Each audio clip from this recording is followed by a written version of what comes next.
桜は咲くし、ツバメも飛ぶし、なんか世の中は動いてるんだけど、なかなか自分たちの思ったように人間の生活が変わっていかないなっていうところが。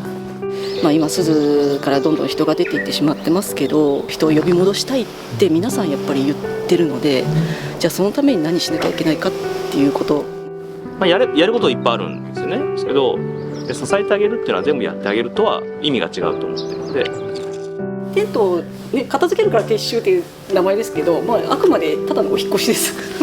To be continued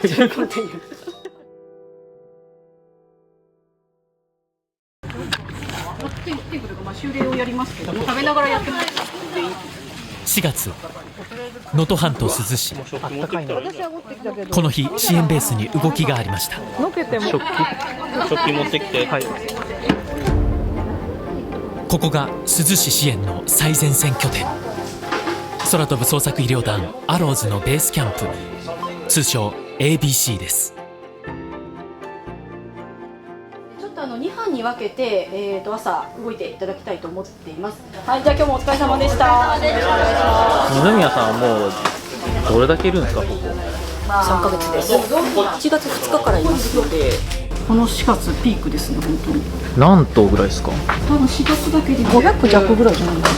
400数十。家電支援やってるんで、家電の発注ですね。除湿機とか電子レンジとかオーブントースターとか掃除機とか。何が人気というか、やっぱ電子レンジですかね。みんなやっぱりまたいただいて物資でチンするものが多いのが。その活動を支えたのがこのベースキャンプ。隊員が寝泊まりできるように電気や浄水設備、自立したトイレやシャワーも備えています。被災者のために活動しようと思ってるのに被災者に手を煩わせる、それはないでしょっていう。全くお世話にならないってわけじゃなくて、僕らももちろんお世話になることいっぱいありますし、超急性期、一番最初の何もない状況の中で被災者とじゃあ支援物の食料を奪い合うのかって言ったらそうじゃないと思うんですよ。そういう意味です。災害の規模によっては食事だけじゃなくて寝るところもそうだし、水、シャワーとかお風呂とかトイレとかも、それにどんどん含まれてくるっていう感じですね。しかし、いつまでもこのテントに頼るわけにはいきません。支援は新しいフェーズへと進みます。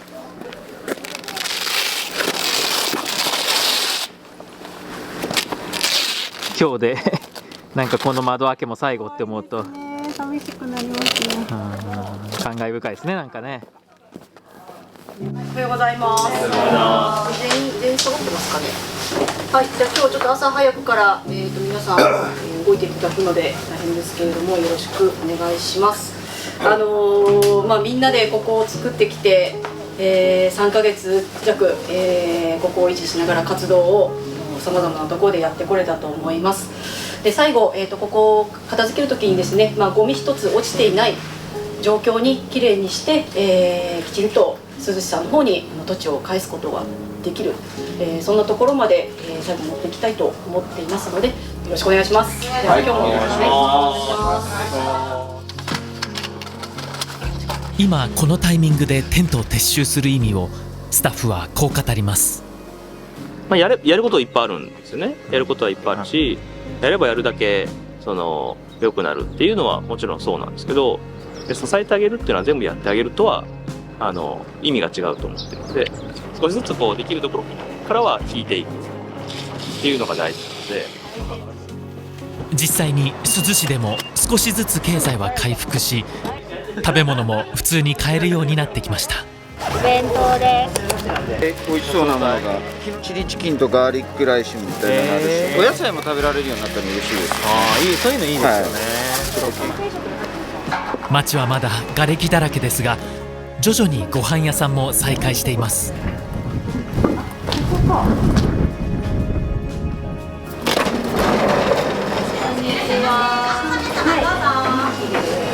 マグロになります。きれい。その子たちが片付けとかも手伝ってくれて、ありがとうございます。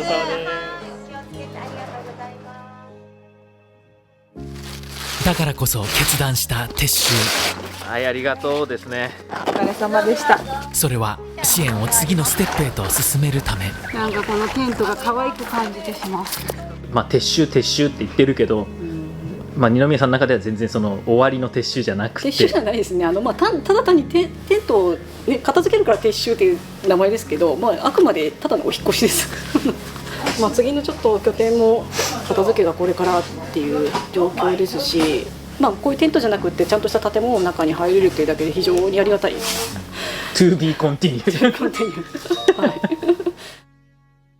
事実フェーズは変わっても今も支援ニーズは大きいまま。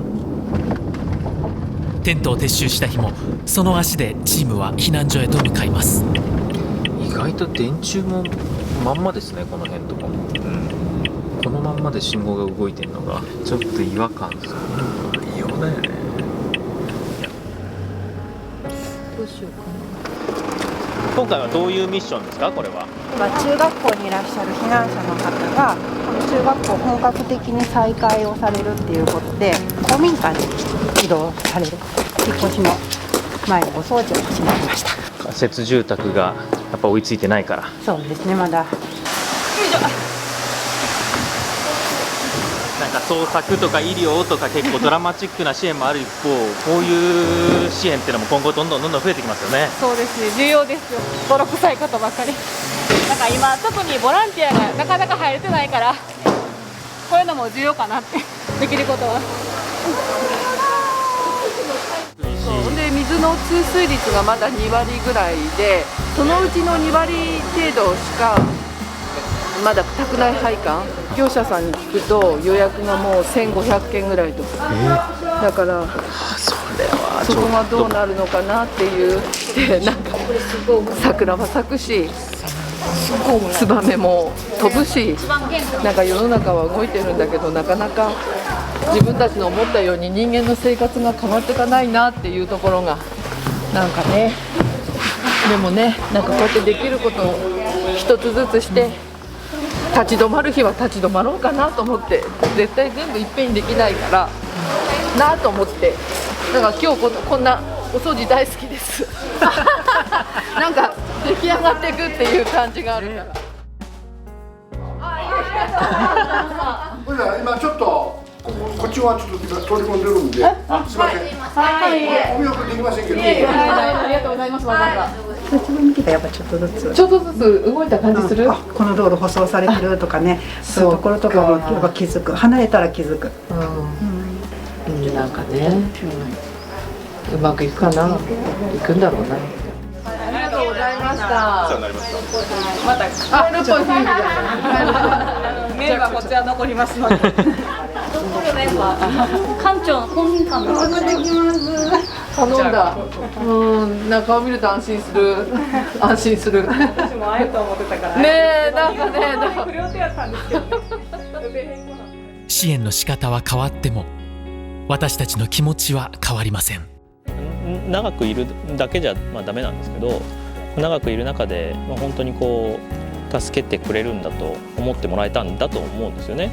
このもちろんベースキャンプがあったっていうのはすごく大きなことですし、ここの珠洲にいてずっと活動してくれていたスタッフのこう活動あってこそ、どんどん最初のように分かりやすい水がないとか食料がないとかではなくって、もっとこう個々の本当に困っていることっていうのがやっぱ出てくると思うんですね。一つずつ答えれるような支援を続けていくべきなんだろうなと思いますし、アローズとしては今後起こりうる際、この間台湾の地震もありますけれども、今回の経験も生かしつつ、より良い支援、より幅広い支援、いろんな支援ができるようなチームになっていければいいなと思っています。